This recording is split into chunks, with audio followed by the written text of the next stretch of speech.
Good morning. I would like to tell you that I feel very happy to be here because I must say that I share the pessimisms of some of my colleagues, but I feel optimistic nonetheless because I see that here when we have conferences, these conference halls are well, you're all here. They have very many participants. And this is very reassuring because each time I go to the Élysée Palace or I go to Matignon, I feel a bit more pessimistic. I think that the people who govern us are overwhelmed. I think that this is something which is not only the case in France. The house is on fire because they don't understand what's going on, and therefore they have to react. And if there is a reaction, it will come from us citizens. I remember that at Sciences Po in April 1989, one of the best specialists concerning Germany told us that Berlin would become an important town and that there will be a profound change because the citizens would like to erase the walls and the frontiers. And this is something which happened. This is why we have to do something about all this, we citizens. Now, I'm going to tell you more about how we feel. We feel that we won't be able to succeed, but even though the situation is difficult, we will succeed. We can do something about this, even though the house is on fire. Why do we believe that we can't do anything and everything is going wrong? Well, why do French people are pessimistic? 1.2 million more unemployed. We're going to be reaching the 6 million unemployed. It's almost more than 6 million unemployed women and men. And this curve is too optimistic with respect to what is going on. If we say that we know that 17,000 more unemployed, but we have more than 500,000 persons, women and men, who came to see us or who went to the labor agencies to find a job. There are 510,000 persons who don't go and look for a job. That means that half of those who left have not found a job and employment. So we have 80,000 persons every month who are no longer being registered as unemployed, but who are becoming poor and who are jobs out. Now, we're all concerned about unemployment. You know that there are millions of unemployed people. You know that we have people who are asking for more wages. Negotiations is going down the road also because people are not getting more for the work they do. And if they ask for more, then they are dismissed. And I think that this also the result of the economic crisis we're going through. And the OECD shows here a curve which shows this dramatic development. 150% of GDP, which should have been given to our employed people, to the people who work in our country, to the workers. But unfortunately, this has been a benefit only for banks, so as to solve private debts, and therefore this is why we have such a dramatic social crisis. One of the basic ideas or takeaway message is that we cannot rely on growth so as to avoid unemployment, solve unemployment. Now, this is the climatic situation. As we know, this is one of the warmest years we've had. Look at California, drought. This is something we also have to be very much concerned about. So we have to solve the climatic, anthropologic, social, financial, economic crisis. So as you see, we're confronted to very many crises. Now, another important concern, can we rely on growth? If there's one main takeaway message in this case, if we really want to understand that it's not in 30 years from now that we have to start reacting, but that we have to react now, I would say that we have to put this idea aside. Growth is not going to be as it was. As politicians say, don't worry, in 3 months from now, growth is going to be back again. It's not true. It's not something which we can accept. For more than 40 years, we've been listening to the same discourse. This is the curve with respect to growth since the 60s. These are the figures which have been given us by the National Statistics Institute, l'INSEE. I would like to remind you that we need 2.5% growth more on an annual basis if we really want to go back to the previous situation. This has been going on for 40 years now. Let's be serious. I mean, we're not going to be able to get out of this vicious circle. Growth is not going to be back. We don't see how consumption can be boosted again. We don't see how we can spur employment. So we should not forget that this growth crisis is going to be a long-lasting crisis.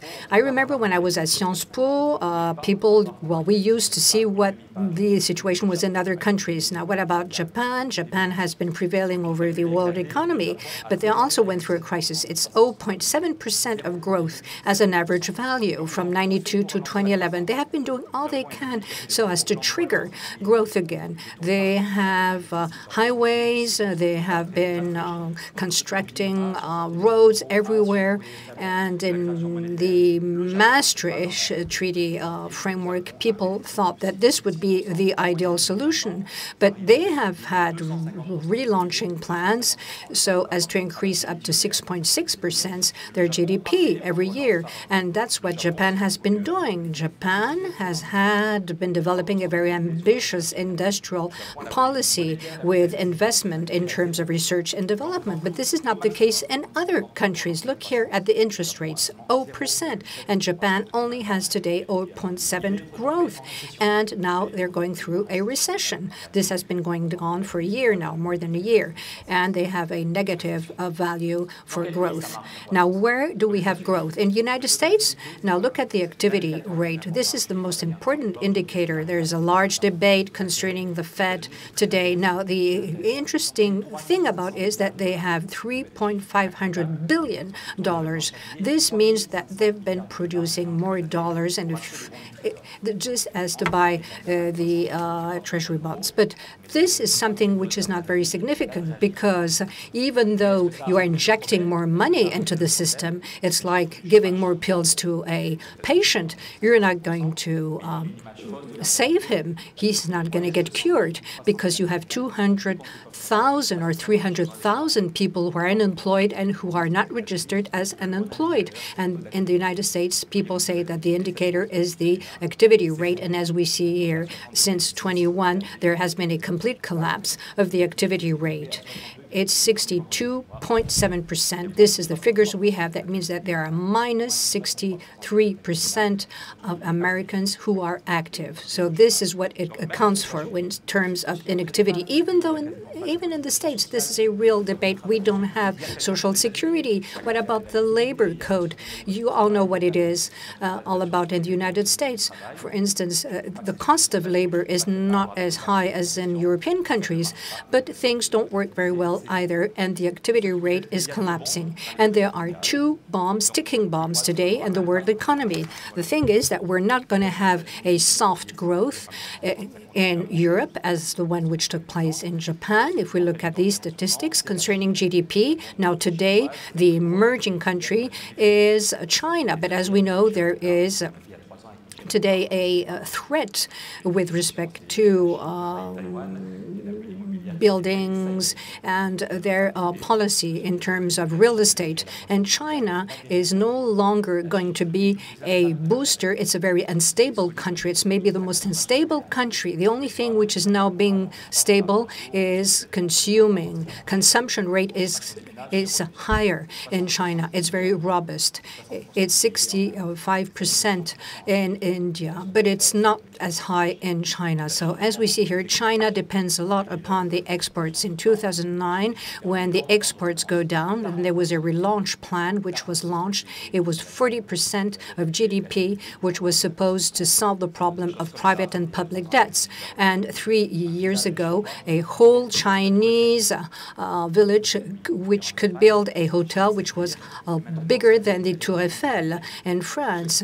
But this is something which is completely artificial. There has been a real drop of the activity in China. This is something which is going to last, even though they have positive growth. But positive growth is not either a reality in China. If we look at the economic indicators, we see here in terms of transports, for instance, by train, that there is a drop of minus 15%, which is another dramatic figure, and this for a year. So this would resume the situation, minus 14% with respect to exports. These are the figures which are very recent. We got them than last week. So the consumption of electricity -8%. Therefore, the economic indicator really show what the situation is. It's if you want to buy some vegetables, sometimes it's more expensive than buying electricity or fuel, and therefore there is a surplus of production in terms of steel or other energies. But this doesn't mean that they're not going through a strong crisis. There has been a financial crisis. As you know, there has been a 40% of drop, and this is only the visible part of the iceberg. Now, what about our elites? I remember I had a discussion 4 years ago with Pierre Larrouturou, who is an economist, and he said that we are now facing a threat of a world economic collapse. And he was in charge of the AMF, that he knows what is going on. I think that we are still going through a crisis. I don't think that this is only a transitional period. I think that this is going to last. And fortunately, people today are capable of reacting. So what are the solutions we have at hand? Very, very specific conclusions and solutions so as to avoid having unemployment and dismissing more people. When I was a teenager, I remember we had 3 boat people sitting at our table at my place, home, and we were not as rich as we are today. So there was a kind of social cohesion. There was more balance at social level. I think that today we won't be able to receive all these refugees if we're not able to solve the problem of unemployment and of dwelling. There are countries where we don't have a high curb in terms of unemployment. But in Canada, they have another system. That means that if they have too many workers in a company, instead of dismissing people, well, they reduce labor duration, they decrease the salaries, and this works in Canada. This is something which has been also done in Germany, and this has been publicized. That means that this works in some countries, and we have done this, that is to say, to adapt the labor duration as it has been done in Canada. We would have at least 1 million people less who would be unemployed today in France. And in Germany, there has been 1,500 people who have been adopting the car right, that is to say, who accept a change in terms of work duration. Germany, and in 2009, 2010, they have had a worse recession, but they only had an increase of 2% of unemployment, and they have had a reduction of 30% of labor duration, but also 80% of the salary which has been paid to these people. We know that there were 15 reforms in some countries, and in 2015, the American authorities also said that the risks which were taken by BNP Paribas would threaten or jeopardize the whole economic world system, and nobody reacted. So that means that some of the banks are going to have to change their activity so as to be able to continue being banks and bankers. Now, what can we do for our crisis? We're pessimistic. Why? Because we're the only country in Europe where we have to pay so much for rentals. In Germany, it's less. That means that we still need 800,000 dwellings, and we have been dismissing 40,000 persons who have been working in public works and building. I mean, this is ridiculous. This is nonsensical. In the Netherlands, for instance, what do? There is a reserve center, the reserve fund for people who retire. There's a kind of pension fund, and they've been able to build 1 million dwellings. They have a kind of collective associations. They have social dwellings for students, for seniors, for poor people, and this has been done with the pension fund. In France, we have 37 billions, but this is something which is going to be a real collapse because we're not using the money appropriately, and this is something which will give give rise to another crisis. I think that without increasing our debt and without increasing our debt, if we use the 37 billion euros we have for buildings, that would help us. Now, another solution with Jean Josel, who is a Nobel Prize. We're preparing a European campaign to say that we can save the Juma. But that means, and this is good news, and this is another taboo which has disappeared, that the Central European Bank is going to create 1.200 billions. This is something fantastic. We haven't been saying much about this in France. In Belgium, in other countries, we're trying to find 2 or 3 billion euros more, and this is what the European Bank has announced, and this is going to be for the banks. Now, are we going to use this money for banks, or are we going to use this money so as to mitigate the climatic change? So the next crisis is going to be even more dramatic. This is what we say with José Bové and with other people, is that this money should be channeled to other areas and not only to the banks. And we have received support from other countries. This should be the money we use during the 20 forthcoming years so as to make sure that we can go through this transitional period. It's not only a one-shot plan or project like the photovoltaic project we had. This is something which has to have long-lasting effects in Greece and in other countries. That means that all countries would have, during 20 years, 2% of GDP so as to finance new buildings which would be adapted to climatic change. That means that in Grenoble and Toulouse, we could recruit people, we could train these people, we could develop our new sectors in terms of climatic changes. This is something which has been a message to Nicolas Hulot. I don't think this is a takeaway message for him anyhow. We gave the message also to François Hollande. The last point now I would like to deal with is Europe, which is trying to struggle against fiscal dumping. As you see here, what about the taxes? We're trying to decrease down to 25% our taxes so as to revive our companies. With Roosevelt, this was the case in the United States, in Arkansas, in other areas. This has also been the case. What about the efficacy? Roosevelt, when he came, he said, well, next week, he said, I'm going to ask our Congress to create what I call a federal tax which will be applied to all areas and all regions. People were just mad and very angry. The stakeholders reacted very violently to this measure, but Roosevelt decided that this federal tax, which accounts for 40% today, and stakeholders are still there. This, I think, is a good example for us. We should have a European tax which could be more or less the same and which could be applied in all European countries. That would help us to fuel research, education, and other areas where we really need the money.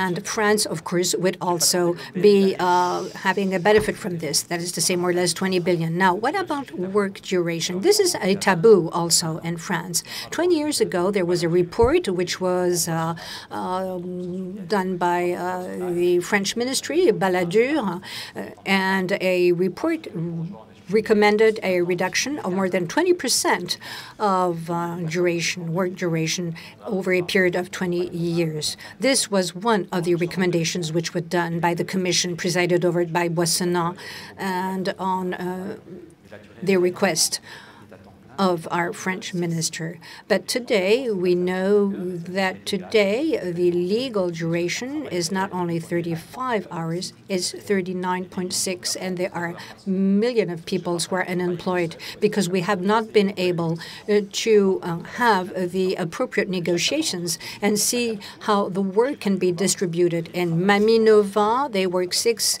days per week, and they only work on 4 days, and they created 130 employments and jobs. So I think there are solutions, but these solutions will be there if we react. And at Matignon, Élysée, all these graphs, they all know this, they all accept this, but they're incapable of reacting. We are here to help them to react. Thank you.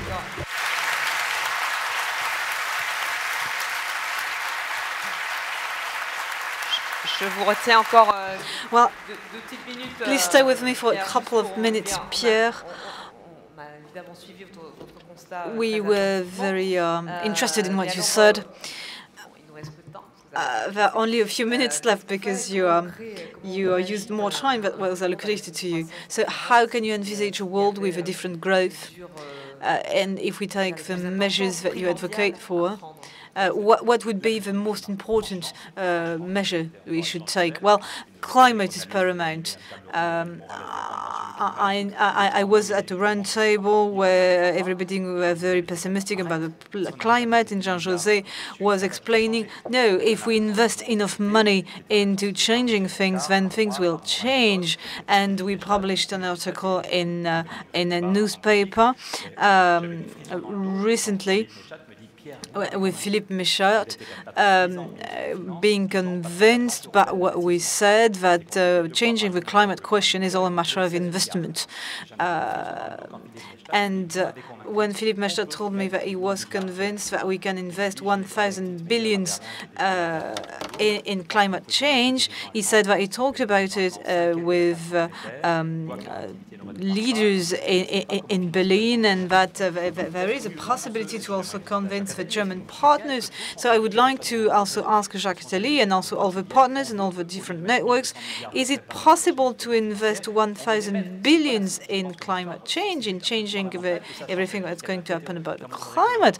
I'm sure that this would demonstrate that Europe can be useful, that Europe is not only trying to solve the financial crisis, and I think that with the measures that I have proposed, we can take such measures in the next 3 months.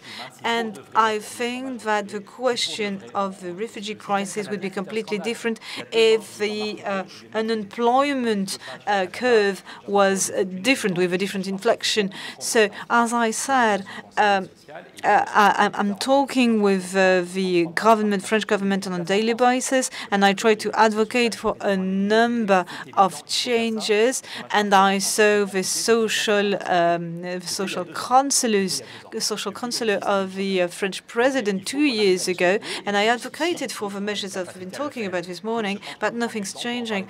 So I think we need to take time and speak with our friends and colleagues about this. I think that the future of Europe, future of our country is in our hand. We should try to really, we should really think that it's not Hollande, it's not Sarkozy who are going to change what's going to happen in our country. If we're here, it's because we are aware that things need to change, but maybe we're too shy, maybe we don't want to take responsibilities. We all think that we have too many things to do, and we are having a look at the list of catastrophes that we have to solve. But I think that all together we can really challenge the situation, we can really change things on climate. We need to start the debate on climate change, the debate on the work duration. And you know that a number of companies have decided to work only 4 days a week, like Maminova, the example I was citing a few minutes ago. So it's very exciting. We're living a very exciting moment, and I think a number of things are going to go very wrong. Like in China, there was the biggest military parade in China 2 weeks ago. It has been done. It has not been done in many years. 12,000 men with the parade, and we know that the crisis of 1929 ended up very badly, ended up in the Second World War, and I think that the crisis we're going through now can end up very badly if we do not react. So yes, it seems that everything is going wrong, but good news is that we could live in a very fruitful country, in a country where we have a very nice standard of living, and I'm sure that France has a card to play. I was at a conference with French Tunisians who started the revolution, and we wonder here in France, French young people are very depressed. We have a responsibility to give them hope again, to give them hope to change things with the social networks as well, but not in 20 years, but as soon as possible. Thank you so much, Pierre Larrouturou.